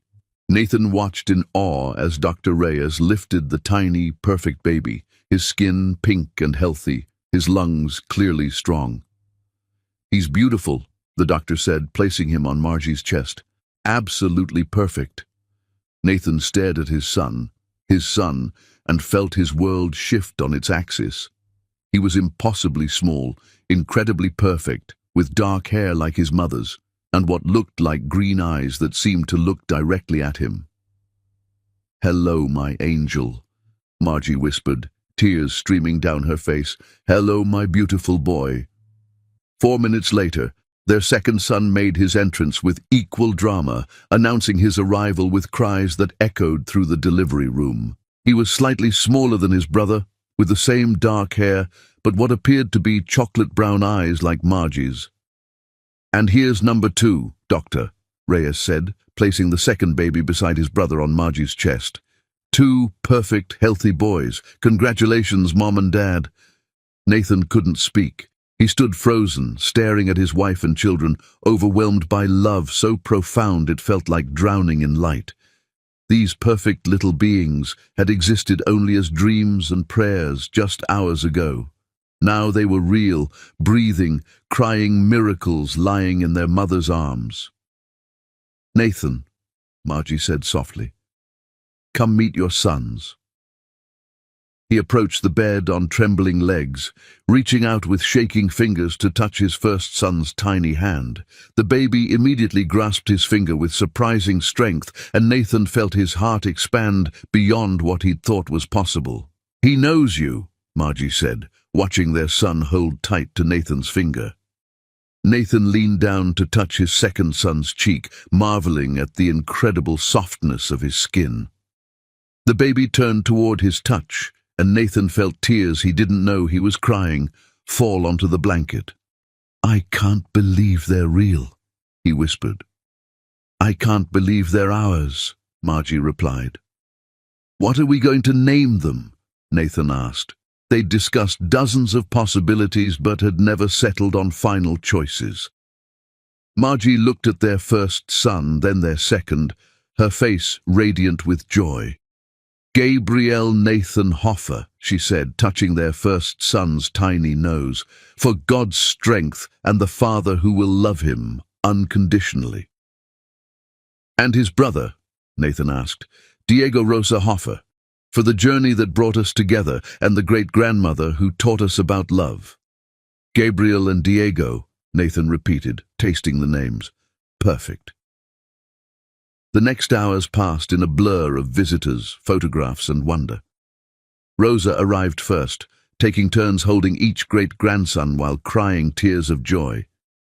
Melanie came next, her usual composure cracking the moment she saw the twins. They're perfect, she whispered, holding Gabriel with shaking hands. Absolutely perfect. Would you like to hold your other grandson? Margie asked. And Melanie nodded, tears streaming down her face as Nathan placed Diego in her arms. I'm sorry, Melanie said suddenly, looking at Margie. I'm so sorry for the way I treated you, for the things I said. You've given my son everything I couldn't. Happiness, purpose, and now these beautiful children. We're family now, Margie said simply. All of us. That's all that matters. Magnolia Beauregard arrived with flowers and tears, followed by families from the foundation, teachers from Margie's school, and friends who'd become chosen family. The hospital room overflowed with love and laughter as their community celebrated the newest additions. That evening, as visiting hours ended and they were finally alone with their babies, Nathan sat in the chair beside Margie's bed, holding Diego while she nursed Gabriel. The weight of his son in his arms felt like holding the entire universe, fragile, precious, and infinitely valuable. Do you remember, Margie said softly, that first night when I found you having nightmares? When you told me you had nothing to offer? I remember thinking I was broken beyond repair. What do you think now? Nathan looked at his son's peaceful face, then at his wife nursing their other son, then at the life they'd built together from the ashes of his old existence. I think broken things can be mended with love, he said. I think miracles happen when you stop believing in limitations. I think the man who had everything really had nothing, and the man who lost everything found the only things that matter. What matters? Margie asked, though she knew the answer. Love, family, the chance to wake up every morning next to the woman who saved my soul and raised children who will know they were wanted desperately and loved completely. Gabriel stirred in Nathan's arms, his tiny hand reaching up to grasp Nathan's finger again. The simple gesture sent waves of fierce protectiveness and overwhelming love through Nathan's chest. I promise you, Nathan whispered to his son, that you will never doubt you are loved. I promise you'll grow up knowing that love is the most powerful force in the universe, that kindness matters more than wealth, that family is everything. And you, my beautiful boy, Margie said to Diego, will grow up knowing that miracles are real, that fighting for what matters is always worth it, that love can conquer any obstacle. 6 months later, Nathan stood in the nursery of their new house, a comfortable 4-bedroom home in a family-friendly neighborhood with a yard where children could play safely. Gabriel and Diego slept peacefully in their cribs, both healthy and thriving beyond every medical prediction. Margie found him there, as she often did, simply watching their children sleep. Having trouble believing they're real? She asked, slipping her arms around his waist. Having trouble believing I deserve them, Nathan admitted, that we deserve this much happiness. We fought for this happiness, Margie reminded him. We earned it through love, through faith, through refusing to give up on each other. Do you ever miss our old life? The simplicity of just the two of us? Margie laughed softly. Never. This chaos, this exhaustion, this overwhelming love. This is what I was born for. What we were born for. Nathan turned in her arms, looking at the woman who had transformed every aspect of his existence. What do you think they'll be when they grow up? Loved, Margie said simply. Everything else is just details. As they stood in the soft glow of the nightlight watching their miracle babies sleep, Nathan reflected on the incredible journey that had brought them to this moment. 4 years ago, he'd been a man frozen in time, convinced his story was over.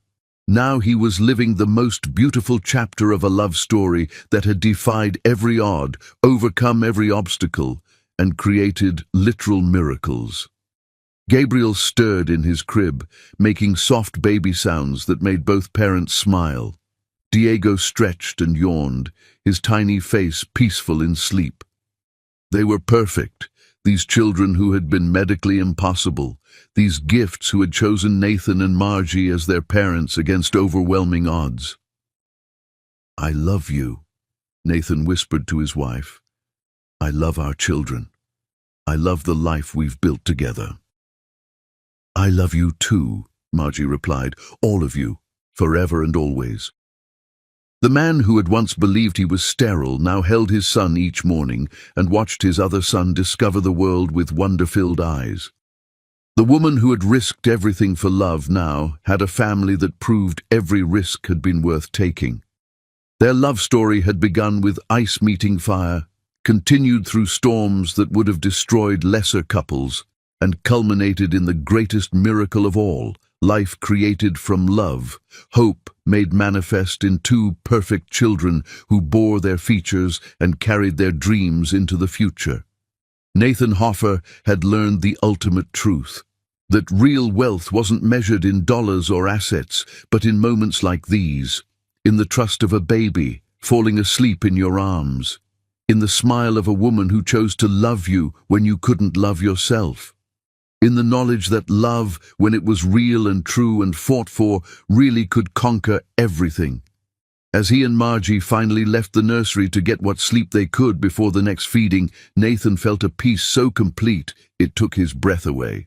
Tomorrow would bring new challenges, new joys, new moments of wonder as Gabriel and Diego continued to grow and discover the world. But tonight, the billionaire who had discovered that love was the only currency that mattered, was the richest man alive.